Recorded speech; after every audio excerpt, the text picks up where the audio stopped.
Welcome to the Next Level Facebook Ads Podcast with Phil Graham. We help you master Facebook ads and give you an unfair advantage over your competition. Are you ready? Let's go.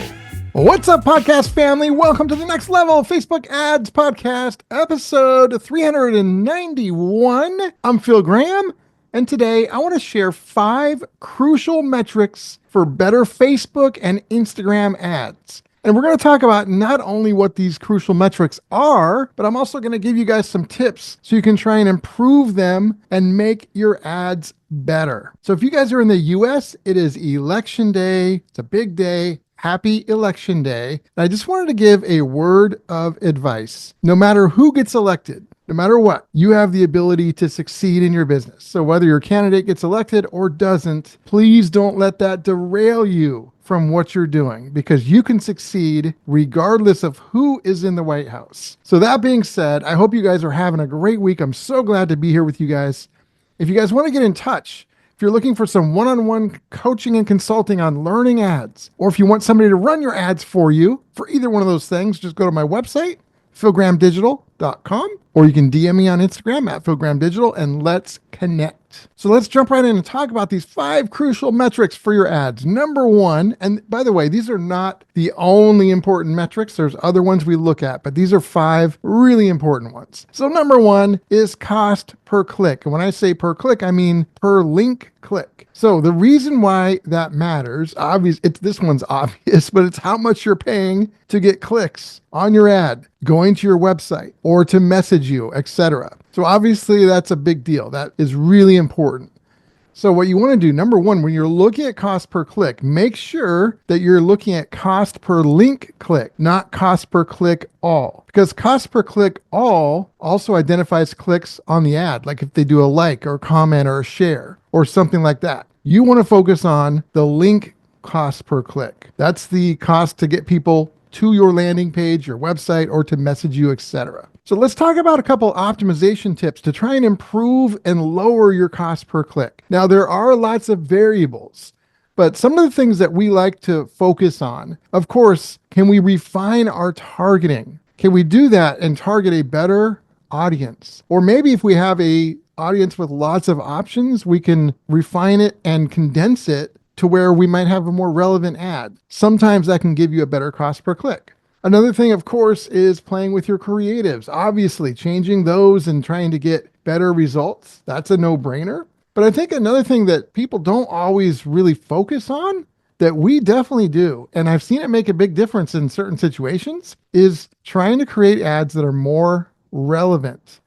So really thinking about the types of people you are targeting in your audience, especially with some of your segmented audiences, and creating ads that truly do speak to them, that actually benefit them, that help them, that give value. When you create more relevant ads, sometimes that can lower your cost per click. It doesn't always work out that way. These are things that we try. It's like a big toolbox or a big list of plays that a team has. They don't always work every time you run them, but when you have the right situation, these could make a big difference in many situations. So those are some of the things that I would focus on when it comes to trying to lower our cost per click. Also, one thing I wanted to note, this is really important. You could have a higher cost per click, but it's getting you more sales. So you do want to look at the whole picture when it comes to your cost per click. But obviously, no matter what it is, you want to try and increase your results while decreasing the cost to get people to your website. The second crucial metric is frequency. It is so important. I do not see people talking about this enough. But frequency essentially tells you how often your ad is being shown to the same people, to the same meta accounts. And this is not just like a campaign level. This is all the way down to the individual ads that you run. So if you've ever run an ad, or maybe you've been on the other side of that, where you've seen an ad 30, 40, 50 times in your feed, and every single time it's the exact same ad, word for word, same creative, same everything, that's something you got to watch out for. Now, I will say that we look at all of the data. So we could have an ad in fatigue where it's got a high frequency, but if it's still working, if it's still doing what we want it to do, we're probably going to let it keep running. So we do look at the whole picture. But in general, not looking at your exact situation, what I would say is You want to watch your frequency so that you are not bombarding people with the same thing over and over and over again. And again, unless it's working, obviously. So you got to be careful there. But in terms of optimizing frequency, number one, just knowing it and keeping an eye on it is really important. But what we do, let's say you've got a high frequency and you've got an ad where people have seen it 6, 7, 8 times. What we do is one of two things. We either turn it off and change the creative and or ad copy and then run it to the same audience. So now we're showing them a different creative, or maybe it's a creative that's worked really well. It's an ad that's crushed it. So we stop sending it to that specific audience and we'll send it to a different audience. And we could even do both. But if you've got a high frequency and it's not working, it's not giving you what you want, then my best recommendation is to change the ad.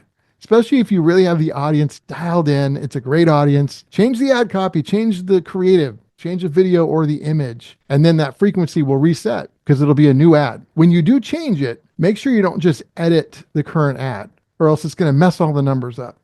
You would duplicate it and then change it and then turn off the original. That's really important. Crucial metric number 3, and by the way, I can't remember if I said this, but these are in no particular order. They're all equally important. But crucial metric number 3 is link click-through rate.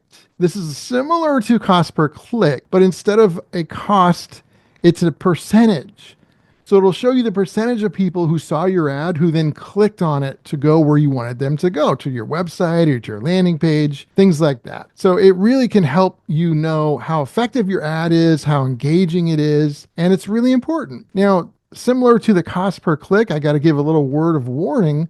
In the Facebook data, there is a link click-through rate, and then it'll say all. And again, you don't want to be counting the people that click to like or comment or share. You want to be counting the people that click to go to your website or landing page, wherever you're sending them. So make sure that you're using link click-through rate, not link click-through rate all or click-through rate all. You got to be very, very careful. And so how do you optimize it? How do you try and make it better? Because if you can increase your link click-through rate, that can do some really great things for you and sometimes reduce your costs and make things more effective. So the main things we focus on to try and increase our click-through rate, and it's similar to cost per click, but it is a little bit different, is we really focus on our ad copy and trying to make it so much more relevant, kind of like we did with cost per click. But we tweak different parts of it. We'll change the headlines. We'll change images. We'll change videos. I'll change the hook at the beginning. And I'm not changing it all at once. So there's like 10 different things. I'm typically changing one at a time and then measuring the results to see if the click-through rate got better or worse. And then I'll take that data and then I'll change the next thing. And I'll keep evolving and adapting through that process. And many times by doing this, we can get a better link click-through rate, a lower cost, and have more effective ads. Now, it's not like an easy button. It doesn't always do that. Obviously, there's exceptions and variables, but link click-through rate, those are some of the great ways to try and improve them. There's other ways too. I've done episodes on that in the past, and I'll do more in the future, but those are some ideas on how to try and optimize those and make those better. Number 4, crucial metric. Well, this one's so obvious. I mean, I don't even need to say it, but I'll say it anyway. It's ROAS, return on ad spend. Now, this is the no-brainer. It's telling you how much revenue you've generated from every dollar you spend on your ads. Obviously, that's a no-brainer. I mean, of course. But a lot of people, though, I will say, big mistake people make is that they only look at this one and they really disregard everything else. Well, all the other ones affect this one. So you got to remember that. That's like super important. In terms of trying to improve the return on ad spend and lower the cost to acquire a customer, which can help you increase your ROAS, there's a lot of things you can do. I mean, this is hard to just condense into just a couple tips. I could do episodes or a whole series on this, and maybe I will in the future. But in general, I want to give you guys a couple actionable things that you can think about now as it relates to this. So what I like to focus on, one thing I do is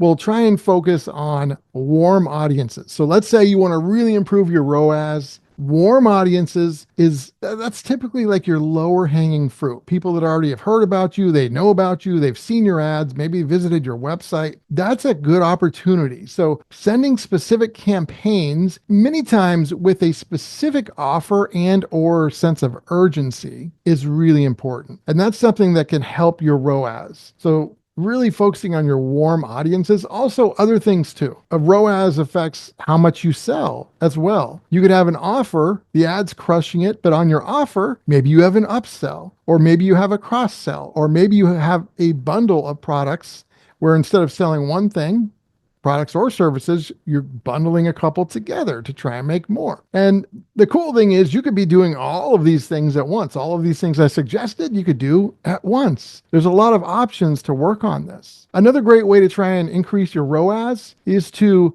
test some segmented audiences to segmented ad copy to segmented landing pages with a specific offer that is really time gated, sense of urgency. It's not going to just go on forever. That can be really powerful. And I'm going to do a specific episode on this in the future because I think it's really important. People really don't talk about this, and the things I've seen on it were not very good or accurate. So this is something that you could really focus on. And you could also go back and listen to some of my previous episodes where I've talked about segmentation. It can make a big difference. And last but not least, number 5, we've got conversion rate. Now, there's a lot of other important metrics, cost per lead. There's so many things, but I wanted to just kind of have 5 in this episode because if I talk about everything, this literally could be a 3-hour episode. So really, obviously, what this means is how many people take the desired action you want them to take. And this is after the ad. So this is on your landing page or sales page. And so that means either a purchase or they're signing up for something, they're becoming a lead, they're doing something after they click your ad. And so you really need to understand the conversion rate. And there's different, benchmarks. We have benchmarks by industry for conversion rate. Whether you're e-commerce, a service business, or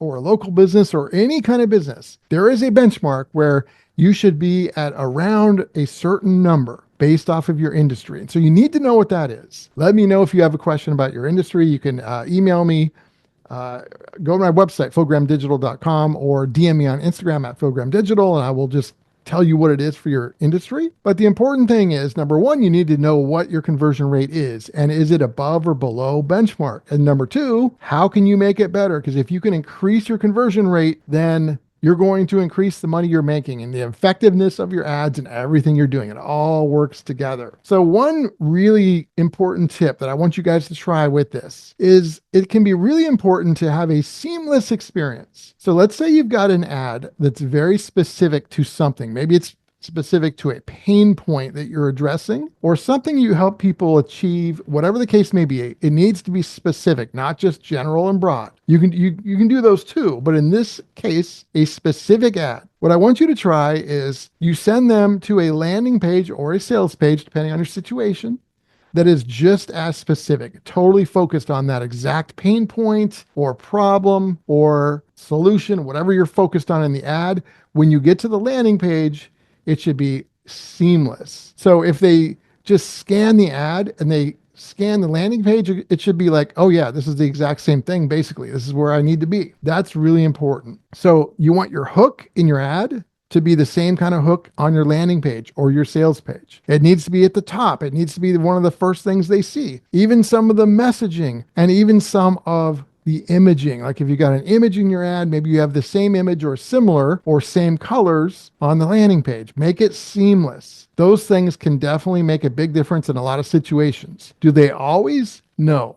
But a lot of times they do. And so it's definitely something to test. So you guys, again, like I said earlier, there's a lot more than 5 crucial metrics, but these 5 are really important. So I would definitely work on not only knowing what they are, but also trying to improve them strategically and consistently, because that can make a big difference to your business. And to summarize, we talked about return on ad spend. We talked about ways to optimize things. I just want to be very clear. There's never income claims. There's never success claims. There's so many variables that can affect different advertisers in different ways. So make sure that you guys are testing these things and then following the data. My friends, episode 391 is in the books. Thank you so much for being here. Again, if you're in the U.S., remember, no matter who's elected, you should still be able to crush it with your business. Don't let that hold you back. And if you want to get in touch, philgrahamdigital.com is the website, or you can DM me on Instagram at philgrahamdigital, and I will talk to you on next week's episode. Peace out. Thanks for listening to the Next Level Facebook Ads Podcast. Please remember to subscribe and share this with all your friends. For show notes, more tips, and to learn more about Phil, please visit philgrahamdigital.com/podcast.